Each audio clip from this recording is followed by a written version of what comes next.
Hello, everybody, and welcome to today's webinar by the Global Antibiotic Research and Development Partnership, GARD-P. My name is Astrid Penzmoor, and I'm hosting today's session. Many of you might know already our existing webinar series, the Revive webinars, which are educational webinars about antimicrobial R&D. But today we are excited to launch a new series, the AMR discussions. This is developed by GARD-P's Scientific Affairs team, and it aims to provide a platform for discussions of various topics related to AMR. We hope to host about 2 to 3 webinars of this series this year, and we are very keen to hear from you what kind of topics you would like to see here. So you can let us know about your topic ideas in the post-webinar survey or via email under revive@gardp.org. Today's first edition of AMR Discussions is about balancing access to and stewardship of antimicrobials in low and middle income countries. I'm very excited to have a very global panel today with our moderator Philip Howard from the UK and our panelists Direk Limmathurotsakul from Thailand, Souha Kanj from Lebanon, and Suchit Chandi from India. Just a few housekeeping things before we get started. This webinar is being recorded, and within a few days you will be able to watch the recording on our website revive.gardp.org/webinars. The last 10 to 15 minutes of this webinars will be for audience questions, but you can already send your questions at any time during the webinar by submitting them in the questions window in the control panel. If possible, please include the name of the speaker your question is addressed to, and we will do our best to address as many questions as possible. But please understand that today's time is very limited. Before I now hand over to our moderator, Philip, I will show a short video where all panelists will introduce themselves. Hello, my name is Philip Howard. I'm a consultant pharmacist at the Leeds teaching hospitals in the north of England, and I specialise in antimicrobial stewardship. I've been a visiting professor at the University of Leeds for a few years, but I've focused on antimicrobial stewardship for many years. Up until recently, I was the president of the British Society of Antimicrobial Chemotherapy. This is a charity that focuses on the responsible use of antimicrobials across the One Health agenda. I also sit on the UK Government Advisory Committee on Antimicrobial Resistance and Healthcare-Acquired Infections. I sit on a number of UK guideline committees within NICE. I sit on the Standing Committee for Common Infections, COVID guidelines, and new models of antibiotic funding. I've been part of the Stewardship group within the European Society of Clinical Microbiology and Infectious Diseases, and I'm also involved in the International Federation of Pharmacies Antimicrobial Resistance Commission, and I'm looking forward to chairing this event for you today. Hi, my name is Direk Limmathurotsakul. I am head of microbiology at Mahidol-Oxford Research Unit in Bangkok, Thailand. I have been doing research in infectious diseases for more than 15 years. My background is a medical doctor and statistician. One of my focus is how to estimate the burden of the antimicrobial resistant infections and what are the bias related to estimation. I also advocate the concept of the antibiotic footprint as a tool to communicate with the local peoples, the possibility of that they are overuse or misuse antibiotics in the community and in the animal farming. I also generate a project called AMR Dictionary to solve a problem of jargons surrounding the AMR in local languages.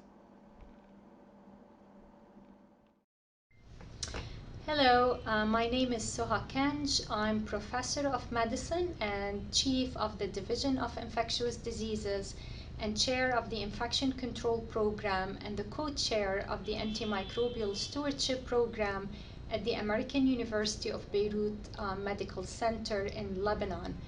I'm also a consultant professor of infectious diseases at Duke University in North Carolina in the USA.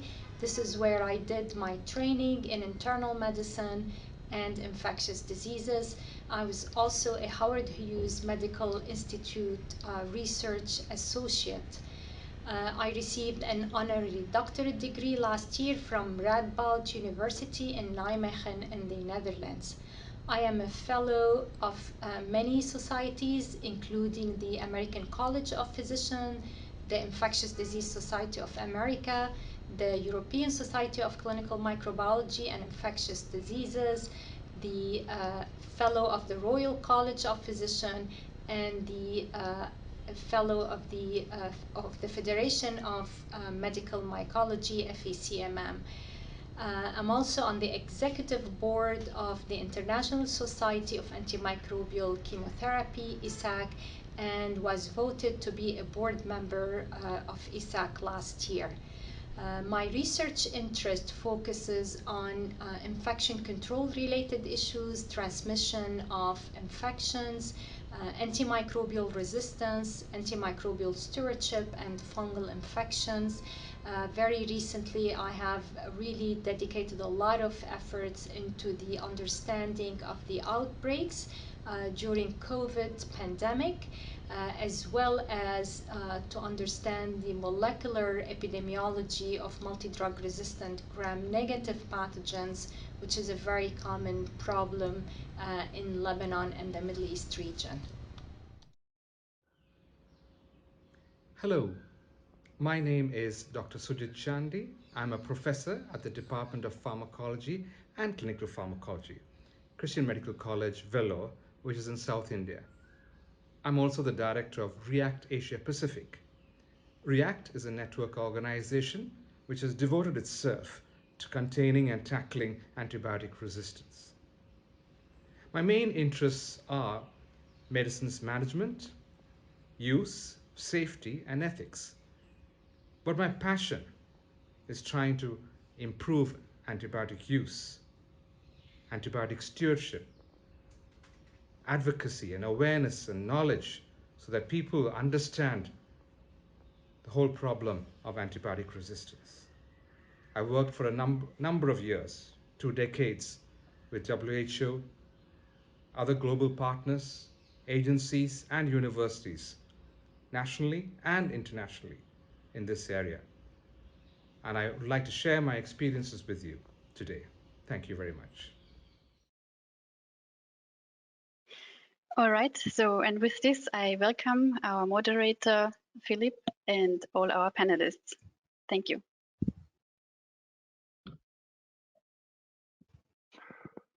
Hello, everybody, and welcome to the GARD-P Antimicrobial Discussion Series. As we've heard, the aim of the discussion series is to provide a platform for an exchange of opinions on critical topics in the field of antimicrobial resistance. And our panelists will be guided by myself through a range of questions before we take further questions from the audience. The first webinar will explore balancing access to and stewardship of antimicrobials in low and middle income countries. Inappropriate antibiotic use is a problem around the world, and lack of stewardship of these life-saving drugs is a major driver of antimicrobial resistance.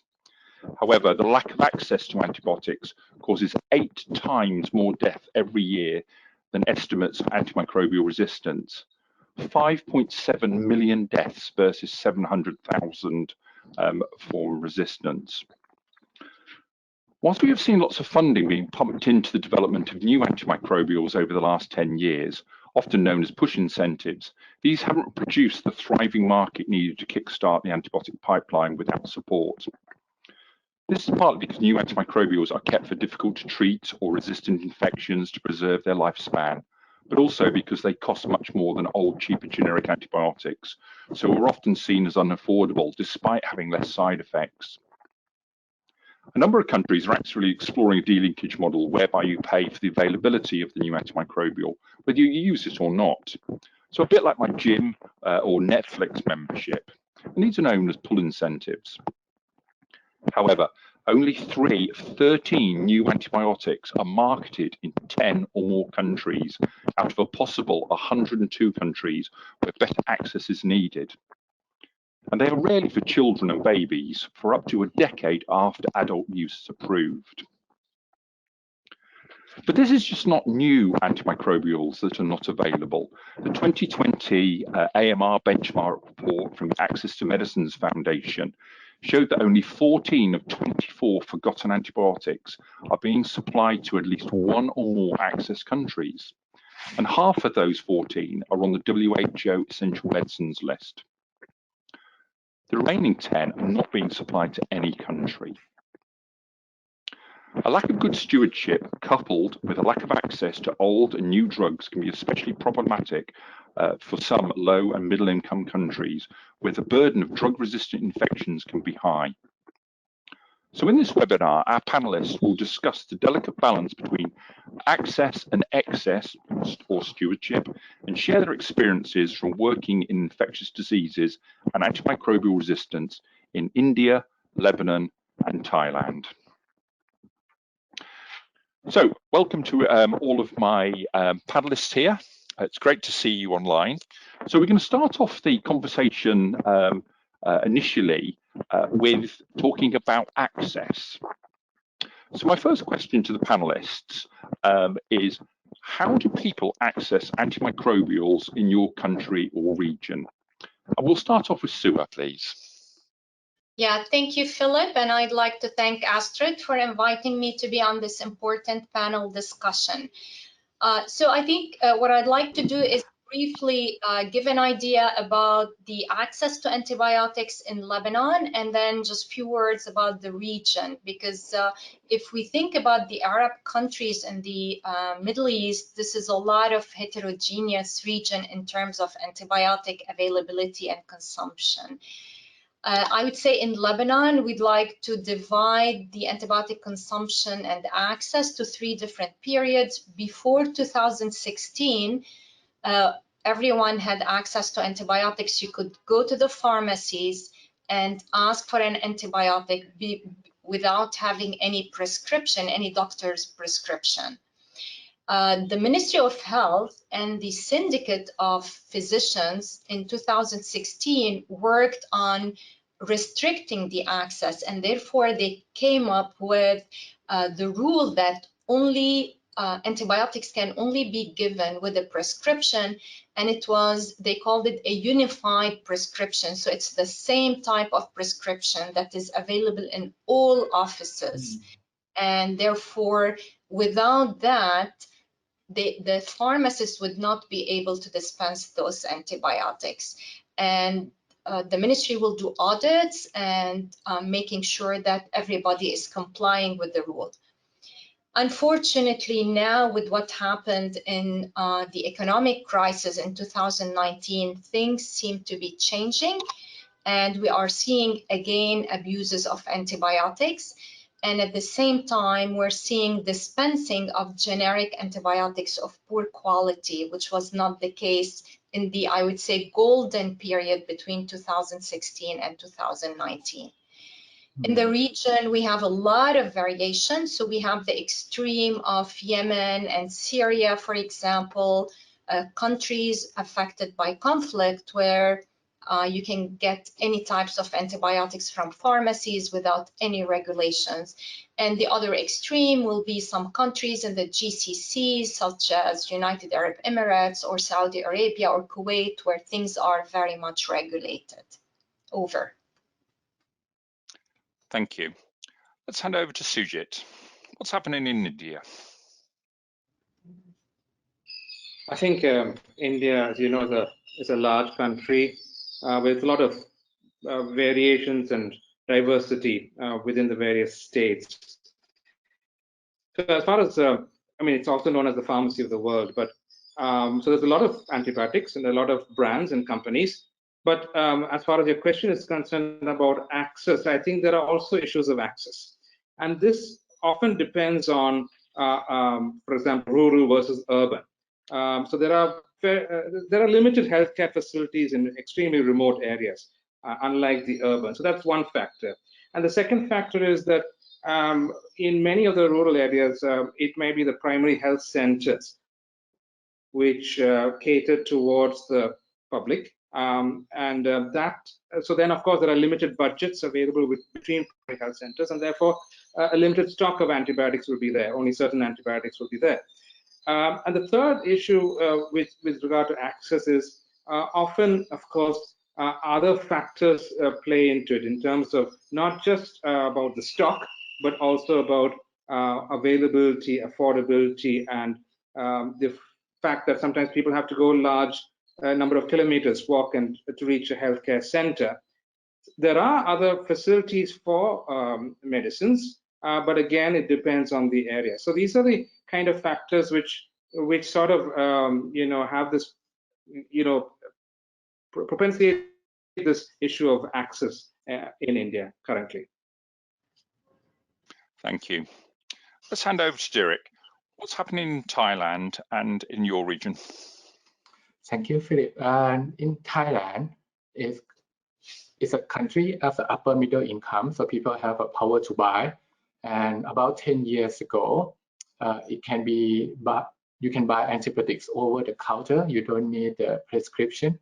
But it changes around 10 years ago that now the licensed pharmacist at the pharmacy can prescribe antibiotics, but you need to buy antibiotics under supervision of the pharmacist alone.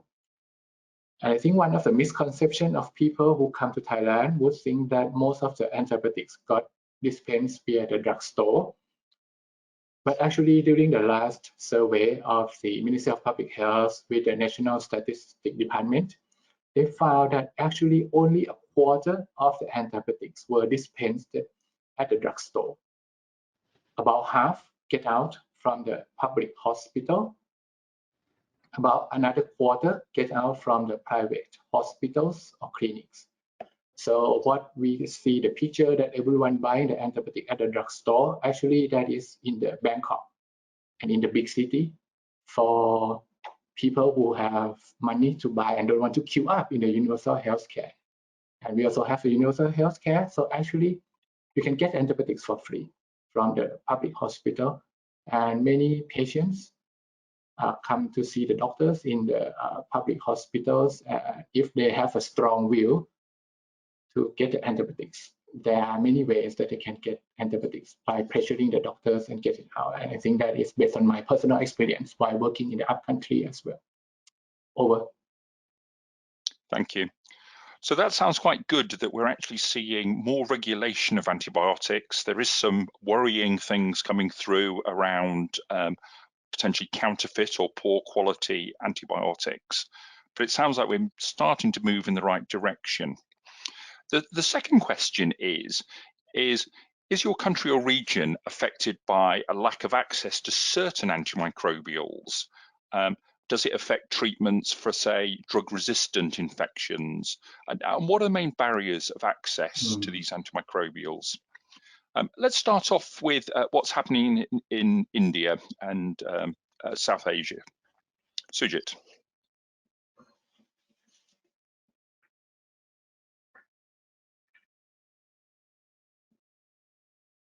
Yeah, so there are specific antimicrobials which we're finding very difficult to get, and especially in the access category. For example, the penicillins, the natural penicillins is an important example, and we're down to 1 or 2 companies which actually manufacture it. Similarly, a few years back, there was an extreme shortage of cefazolin, which was the primary antibiotic for surgical prophylaxis, actually. So, and the reason for that is multiple, but it's often the business model which often kicks into some of these, availability issues. And that's because many of the access antibiotics are linked with the essential medicines list, and there is a price control which has been put in for essential medicines in many of these cases. So then sometimes the companies actually find it difficult to ensure that the business model works, and so they move to greener pastures. And so that has created a little bit of a difficulty for the access group of antibiotics. As far as the reserve antibiotics are concerned, it is available, but at the same time, I do know that because of affordability issues, especially where many of our patients and public cannot afford very high-priced antibiotics, it has become difficult to afford and therefore purchase it and therefore use it. So it's a sort of a dual problem simultaneously happening actually here. Thank you, Sujit. Okay, Direk, what's happening in Thailand and over in the Far East area? Yes, I will answer for Thailand first, and then for the Southeast Asia as a general. I think the country like Thailand, Singapore, and Malaysia, we don't have a problem to the access to the most of the antibiotics, and like carbapenem and every oral antibiotics, clarithromycin, comoxiclav. But even in Thailand, there are some barriers for the most expensive and most advanced drug to treat the antimicrobial resistant infection. For example, tigecycline is too expensive, and even you can use it by some guideline, but the availability and the costing may prohibit to overuse it as well. But then I think the issues, the problem of the access may go down a little bit when you go to low and middle income countries in others like Laos, Cambodia, Burma, Myanmar or Vietnam. There could be some problems of the access that many antibiotics are not available. For example, in Laos, you don't have carbapenem and cetirizine most of the time.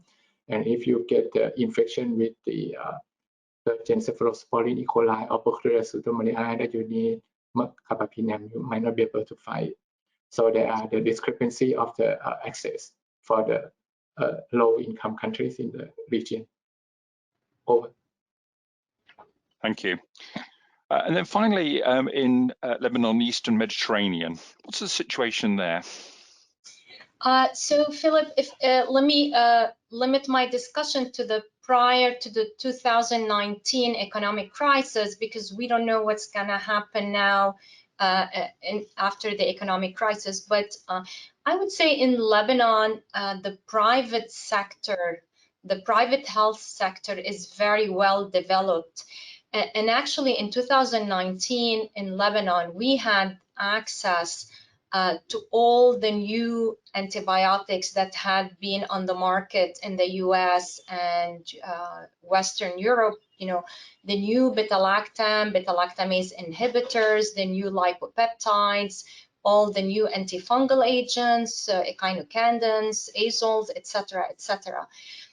What we had problem with is having access to the very old drug and very cheap drug. So if you wanted to look for benzathine penicillin, for example, you wouldn't find it, but you would find ceftolozane, tazobactam, and some of the very expensive drugs. And I think that was due to the fact that the pharmaceutical industry in Lebanon was less interested in importing drug where they can make very little profit on, whereas you could find all the new advanced or a newly developed antibiotic, which was great because particularly for the multi-drug resistant gram-negative in Lebanon and the Eastern Mediterranean region, we have very high rates of such pathogens, and it was very nice that we had access to those newly developed antibiotics to treat such infections. Over. Thank you. So that's really quite interesting. So it seems like, as described in the AMR benchmark report, that certainly in some countries, the access antibiotics are a bit of a problem because there isn't the profit being made. And then the newer antibiotics do appear to certainly be coming in, but affordability is a real challenge in low and middle income countries. Certainly from the G7 statement from earlier this year from the health ministers, the finance track will be looking at some of those elements of the finance. So let's keep our fingers crossed that something really good comes out of that to help support the world. Okay, let's change tack here now. Let's move on to stewardship. So we've spoken about access. Let's talk about how do we control excess and improve appropriate antibiotic prescribing. So you've already described in your own countries about some of the good controls around over-the-counter antibiotics, but in areas of the world where antibiotics can still be bought over the counter legally or illegally, what do you think can be done to reduce or prevent self-medication with antibiotics? And how should over-the-counter use of antimicrobials be regulated on here? So we'll start off with Direk this time, who can talk from the view of Thailand and Southeast Asia. Okay, thank you very much, Philip. I think this would be the most challenging things because once the drug antibiotics can be bought from the drugstore, even under supervised by pharmacists as legally or illegally, I think there are multiple things that we have to understand. I think the good things about the many antibiotic stewardship that has been set up in the upper and lower middle income countries is a good start. There are a lot of great things coming up from the National Action Plan, a lot of top-down education, a lot of teaching, a lot of good intention to do it. But I think we need more than that. Apart from it, I think that more than top-down interventions, I think many will need to understand the behavior of the population, how people think about antibiotics, how they try to get to the antibiotics no matter what. And with that, you can develop the intervention that would not only just top down, but more multifaceted. And I think that we need to work out with behavioral scientists more, because antibiotic stewardship should be get out from just the top down. For example, what problem to me a lot, there are a few things. One is fighting the norm. When everyone feels that even just a common cold, you need the antibiotics, it's very difficult for a doctor alone or just a poster, pamphlet, guideline, one-to-one discussion that the patients will believe you that they don't need antibiotics. They can spend 5 minutes talking with the patients, and then patients don't trust you and just walk out to the other drugstore or the other doctors to get the antibiotic anyway. So the multifaceted intervention might need. Two, that I think is learn to relearn for all of the healthcare workers. Many antibiotic stewardship, some of the barriers that I found is that even the intervention get in with a good intention and good materials and good guideline, but then if you cannot even convince the healthcare workers that antibiotic is not needed, they will find a way to give antibiotics to patients anyway, or patients still get it out, or pressure the healthcare workers to get it anyway, because the word just to be safe is imprinted in most of the healthcare workers and in most of the patients, that just to be safe you need antibiotics. And common cold, 1% can be bacteria, for example. Can it be that 1%? Just to be safe, you can get the antibiotics. And the third is to fight with the misinformation. I think stewardship, we have to go further than that. What we found the problem with vaccination at the moment, whatever the misinformation and whatever in our arsenals to fight with the misinformation and human behavior for the vaccination, we should take it for the stewardship and the behavior change as well. For example, if we start to do the same thing as in Lebanon, we did try to remove the antibiotics out 100% from the drugstore. We got some level of the let's say campaign, or not, let's say people start to complain in the massive scale that why you remove our right to buy antibiotics. If you think that we buy antibiotics without proper knowledge, teach us. So they can see it as their right now, and they can have a lot of conspiracy that if you want to remove the antibiotic from the drugstore, is that because you want to give more benefits to the private hospital or the clinics. So those kind of misinformation and trust to the government is a big issue for the among whole antibiotic stewardship, and to better understand about the access and stewardship together. So I think those are three things to me.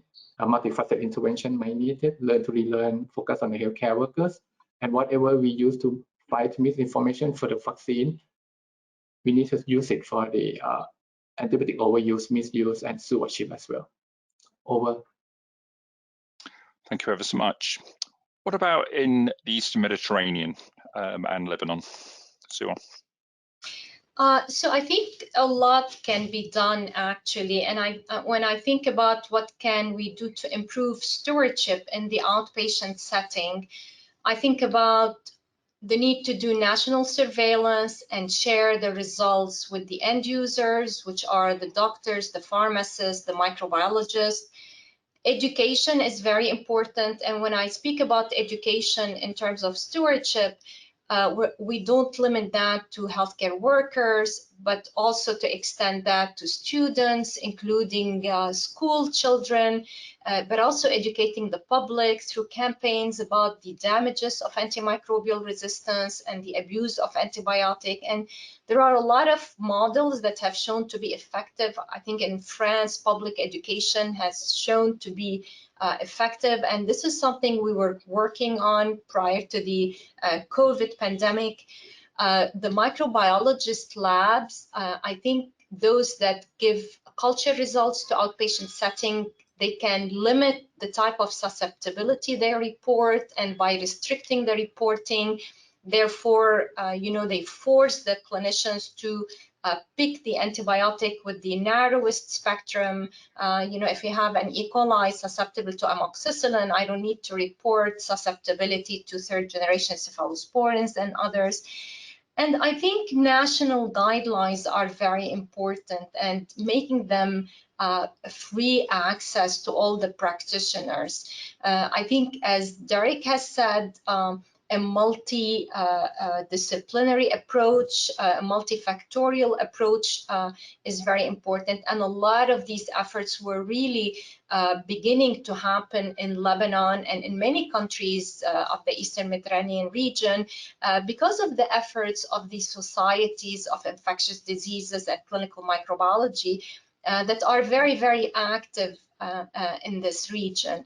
And so we started to see the fruits of these efforts, prior to the COVID pandemic. And obviously, think of the One Health approach. A lot of people still come to pharmacies to buy antibiotics to be used in animal farms and et cetera, et cetera. So you mentioned at the beginning the One Health approach as one of your interests, Philip, and I think that's another thing that we were seeing being developed in Lebanon, where you involve all the stakeholders in formulating plans to control the abuses of antibiotics. Over. Thank you. Let's switch over to South Asia and India. Sujit. Yeah, I think India actually has some very good rules, laws under the Drug and Cosmetics Act 1940 and Rules 1945. So there's a Schedule H, which actually mentions that all the medicines which have to be given only through a prescription. And to tighten that further, there was a specific list of medicines under Schedule H1, which contained a lot of microbials which need to be given only with prescription. And to further tighten it, they said that the pharmacists who give it have to maintain a register. And then came the Red Line campaign, where in order for consumers to identify what are antibiotics and certain other medicines, they put a red line on the packet. So there has been a lot of efforts by both the government and also the pharmaceutical companies in order to make people aware of what are antibiotics and the critical need to use it wisely. But at the same time, there are challenges in terms of stewardship from an overall sense. And one is, of course, that awareness is still minimal, I would say, about basic health, about basic infections, and the fact that certain infections like bacterial caused infections need an antibiotic, whereas viral don't, because the symptoms will be similar. The second issue is socioeconomic drivers, where, for example, if there's an ordering of an investigation, especially a blood culture or other microbiological investigations, that costs a lot of extra money which people sometimes can't afford. And third is that often the delays with getting a result back, and many people are laborers who probably need to earn their living on that particular day, and they just can't afford to wait for a result and see whether an antibiotic has to be taken, and therefore they just go and take it. And sometimes it's much more complicated to see a doctor and rather they just go to the pharmacy outlet and get an antibiotic. So those kind of challenges, systemic challenges, if I can put it that way, are still existent, very much so. And therefore, this balance between regulatory implementation versus change in the systemic thing, including the lack of diagnostic support, is something very much to consider if you really need to improve overall stewardship. Thank you. Thank you ever so much for those really comprehensive answers. Very interesting, a lot of the focus around educating the public and especially some of those younger children who will then move forward and become the adults of the future, but also those healthcare workers. So there sounds like there's an awful lot that needs to be done. And so that was a really good exploration. So the second question around stewardship is about national ongoing antimicrobial stewardship programs in hospital, but also in ambulatory care in your country. So do you have them? And if not, should there be programs in both hospitals and ambulatory care? And what are the key levers in your country for successful stewardship? And I'm going to start off with Souha for this one and Eastern Mediterranean area. Yeah, thank you, Philip. So in Lebanon, I'll start with Lebanon. We really had a lot of stewardship efforts ongoing since 2007, I would say. And these were programs that were quite rigorous, including developing restriction programs for broad spectrum antibiotics, audits and feedback, switch from IV to oral therapy, for example, audit of the response to the stewardship efforts, more recently carbapenem sparing strategies, and so on and so forth.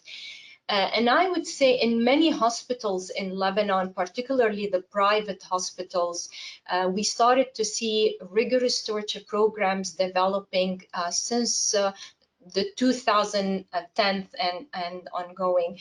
And also at the level of the society on a yearly basis, we're establishing a workshop to train the trainers, thinking that you really need to create or to develop stewards, champions, if you want to call them, so that they can go to their own region and train other people into stewardship. And this, I must say, was really very impactful.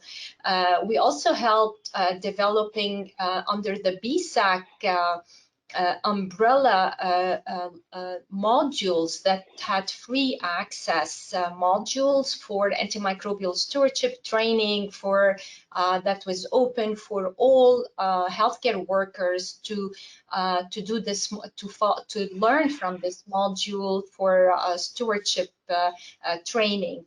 And a lot of the efforts also were seen in many countries in the Gulf and Saudi Arabia, I would say, for examples. And more recently, we tried to collaborate to create cross-regional collaboration to not only having an impact of the stewardship effort nationally, but more regionally, and you know, by working on guidelines for stewardship, guidelines for management of certain common infectious diseases, and the plan was in 2020 to start moving the stewardship training to you know, go to colleges, to start speaking to students, even pre-college students. So I would say that in the region we've seen a lot of progress, and we hope that these efforts would continue. Over. Thank you for that comprehensive answer. So let's move over to South Asia and India. Sujit. Thank you. India does have a national action plan, and in that stewardship features prominently, and many states have also formulated their state action plans. But I think for stewardship to really work, it should not just be top down, it should be bottoms up, and both actually. The both and model would probably be the best. And that's where many hospitals, especially private hospitals, have moved towards stewardship through the accreditation program. So that's been a good plus.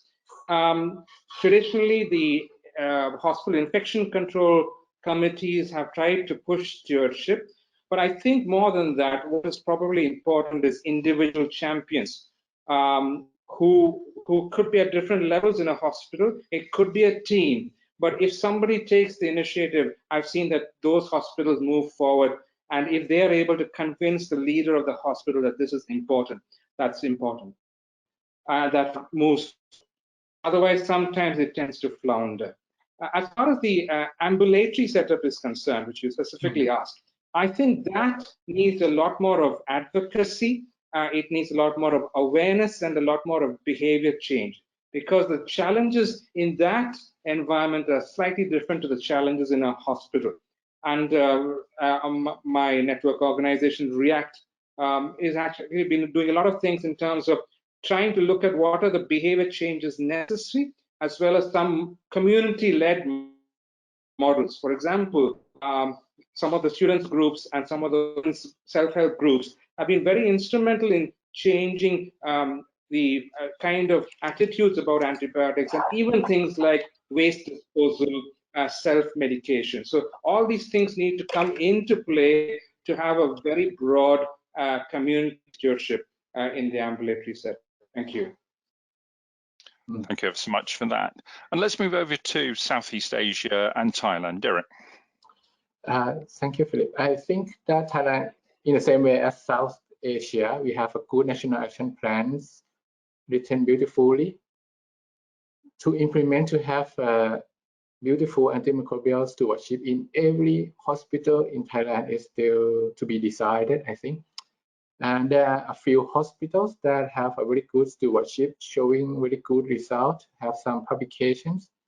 And similar to what Souha and Sujit said, the key is leaders, and I wouldn't say only champions, but I would say amazing, amazing, amazing champions who fight tirelessly for this with the amazing team. And I think that the trainer program has been quite in Thailand for a while, but it's quite difficult because when we train the new infectious disease doctor, that we want them to be the head to lead the antimicrobial stewardship or the IC for the hospital. When they go back to the hospital, the team, the support, or the head or the director to support in the same level that the amazing champion can get it at the university hospital is not available there. And I'm sure that you know that many infectious disease doctors or stewardship leaders will have to work with key leaders in surgeon, orthopedists, other departments who are powerful in many ways, and it's quite not easy to implement stewardship in those multiple wards, even in the ambulatory, because many ideas are young and cannot convince everyone or most of the doctors and nurses to implement it in the level that they really want to. So I think that how to work with it, I think it has to be in a big campaign, and cannot only just for us in Thailand. It has to be bigger, and have to really make up a team, and policy makers and the director of the hospital, we have to really push into it, not only just state it or write it up or coming into the opening ceremony, and that it has to be more than that. I think the other difficulties, not the levers, but the difficulties that I feel might be good to share is about the financial plan or the indicators that the policymakers try to use to be the markers for the good stewardship and to help with that. It's still not functioning well, I think, and it's tricky because even when you say that the proportion of prescribed antibiotics among patients presenting with common cold or sore throats, then if the patient see me once, don't like me, I say no need antibiotics, they get out, go to see the doctor next room, and they get the antibiotics, the proportion drops to 50%. Or when the healthcare workers still believe that this kind of case may still be just in case, just to be safe, get antibiotics. They can tweak the ICD-10, those kind of things. and the KPI still be an issue, even there's some improvement of the KPI, some indicators. But when the whole country track the antibiotic consumptions in terms of tons per year, the antibiotic consumption in humans still rising every year. So there are still some issues about the financial KPI, big team, and we need to clone more amazing leaders, but we cannot do that. So the better support for the whole things to implement it and make it to the champion is still up to be decided. Over. Thank you. So there were some fascinating answers. Very much it appears that hospitals are where we're seeing most of the stewardship programs, for having campaigns and champions to try and drive progress. It was good to hear about regional approaches as a way of impacting on it, accreditation schemes, and there is lots of free education out there which are specific to regions of the world. And certainly I think the ambulatory stewardship, I think, as you've all said, it's all about behaviour change and trying to avoid some of that self-medication. Okay, let's move on to our final question. So our final question is all about that interplay of access and excess, or stewardship. So how can we improve access and stewardship at the same time? And so I'm going to start off now with Sujit. Let's talk about the situation in India and South Asia. I think among all the questions, this is probably the most difficult. And we all know the challenges of both access and excess, and then of course stewardship being the interplay. I think the important thing is to look at it in 3 different ways. And the first is to ensure that the supply chain systems are good, because that ensures that availability of what is really needed, it doesn't play on the minds of those who are using it or who have to order it. Along with that, I think there are some health systems approaches which are needed, because many places the health infrastructure is lacking, human resources, trained human resources are lacking, and all that actually impedes on to access, but also sort of turns on its head all the stewardship efforts. The second aspect, which I think is important in order to balance that, are actually behavior changes at multiple levels. And please remember that we're talking about all stakeholders here. We're not talking only about the public or healthcare providers. We're talking about policymakers, regulators, those who implement regulation have to understand the criticality of it, and of course the One Health stakeholders. The third aspect I think is going to be extremely important is the economics of it. If you really have to ensure that balance between access and stewardship. And here we have to talk about what are the right prices, and not just based on affordability, but also based on the settings. Now, for example, many countries, many regions do not have insurance systems. And so the out-of-pocket expenditure is a huge issue in many places. And on the other side of it, there are probably a lot of places where the government rolls out certain antibiotics. For example, cotrimoxazole is a very affordable antibiotic, and it's probably the only thing stocked in many primary healthcare centers. So all this multifactorial thing requires a matrix where we prioritize what are the criticalities which are pushing, what are the drivers in that particular area, and then we try and that with low-hanging fruit, but it has to be sustainable. I think the last point that I wanted to make was that even the behavior change, which is so necessary, is not so easy, and we all know that. But we need to catch them young, but we also need to understand that if we don't tackle the economic drivers, and this is very important, both from a business model angle, for pharmaceutical companies, hospitals, where I know that hospitals have 25% of their sales sometimes as antibiotics. Many pharmacists, have a business on antibiotics. So that has to be tackled and should not be put under the carpet. Otherwise, all our other efforts to balance this issue sometimes goes waste. But I think there is hope. As long as we keep trying, we need to focus on what is feasible, what is sustainable, and look at certain antibiotics. Let's not look at everything and tackle one by one. Then it should help and improve. Thank you very much. Thank you ever so much. Let's go over to Southeast Asia and Thailand. Direk.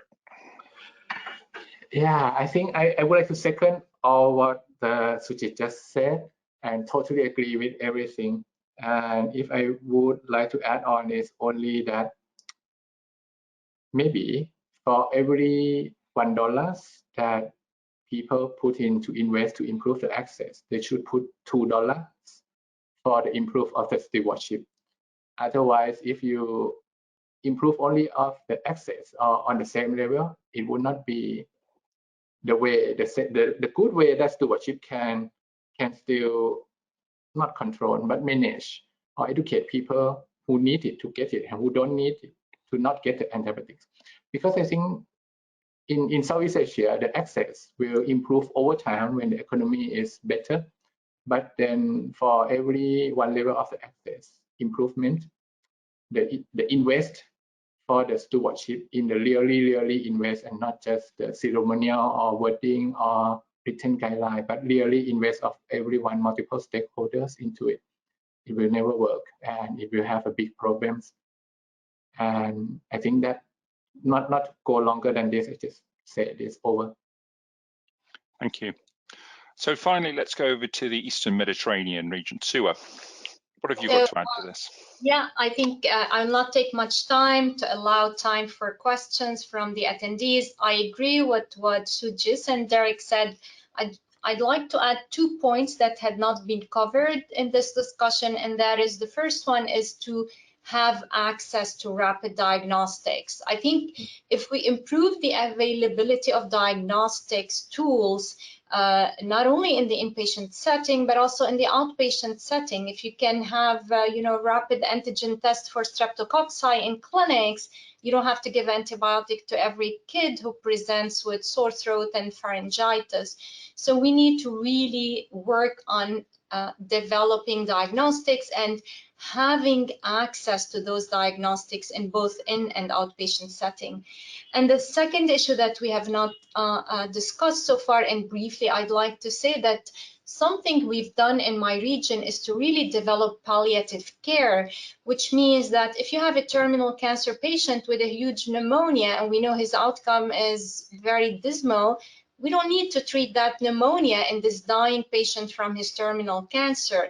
And therefore, if you develop this training and this mentality of futility of care in those terminal patients and develop more palliative care, we will see a lot of drop in the use of antibiotic that is really not needed at the end of life care of those patients. Over. Thank you. There were 3 fabulous answers about how we balance access versus excess. So having good supply chains, behavior change needed not only in the public, but also in the people making policy, but at a One Health level. There was the issues about cost, and there are antibiotics out there that are affordable, but challenging some of the conflicts by healthcare workers who may have financial incentives to actually use antibiotics out there. And I particularly like the bit about funding stewardship explicitly alongside the new antibiotics coming in. And actually, how do we stop using antibiotics which are inappropriate? And that whole issue of having rapid diagnostics in not only the hospitals, but out in the community, and really saying, do we need to use antibiotics in patients? And as beautifully outlined there, at the end of life, when quite often we do give people lots of antibiotics when they're not necessarily needed. So thank you, brilliant answers to those questions, my panelists. So we've got a number of questions that come in, so we've probably only got time for one. So the first one is, the health system challenges are not only about awareness and leadership commitment to support stewardship, both at a national and hospital level. Funding is crucial too. However, in low middle income countries, there are many urgent issues to prioritise rather than the future consequences of AMR. Therefore, funding is limited and heavily dependent on international support. What's the feasible approach to address the reluctance to immediately address AMR issues in the light of funding the stewardship, both at a national and hospital level? So does anyone want to try and, a big long question there. I can take that, Philip, and I always have spread the message that with stewardship, yes, if you have funding from large organizations, from NGOs, it's wonderful. But you could start stewardship even with zero funding. You can start stewardship with even 1 or 2 persons on the team. Ideally, you'd like to have more people involved, more money coming out, but we should not wait for those to happen to begin stewardship. When I started the stewardship efforts, many years ago at my hospital, we had no funding, we had no full-time pharmacist, we had really relied a lot of people volunteering. And as Direk and Sujit said at the beginning, you develop a passion to make an impact on stewardship and on solving the problem of antimicrobial resistance, which has become a pandemic, I would say. And really, a lot can be done even with zero funding, particularly when you're doing that in your organization, in your hospital. A lot can be achieved with zero funding. Over. Thank you. Would either Sujit or Direk like to add to that? Can I add one small thing? I think then after starting small with zero funding, the second step is to form a network. I think when to talk with the policy makers, if you go and talk alone, it's quite difficult. And you have to learn how to do the policy engagement, how to talk with the policy makers, and forming the network among the people with good wills and want to do better anti-stewardship into the country. And then try to split the task. If you need more evidence, some have to do local research. If you need more funding, some will have to find funding, but then form a network and push it together. Over. Thank you. Sujit?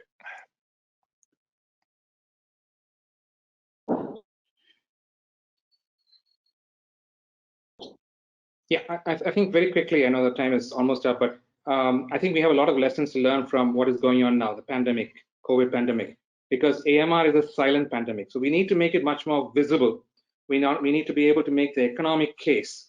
And we also need to impress upon governments, especially at the LMIC level, that a certain amount of GDP has to be reserved for health and education. These are the bedrocks of any society if we need to progress. And within that, if we impress upon the seriousness of the AMR and what is happening in COVID can hit as we progress into the future with AMR, I think we could have a winning case. Thank you. Thank you. We're just about coming to the end of our time now, and I think they were some brilliant sort of answers in that we don't have to rely on external funding to keep this coming through. We can use the here and now problems of antimicrobial resistance for that sort of education of both our healthcare workers and members of public.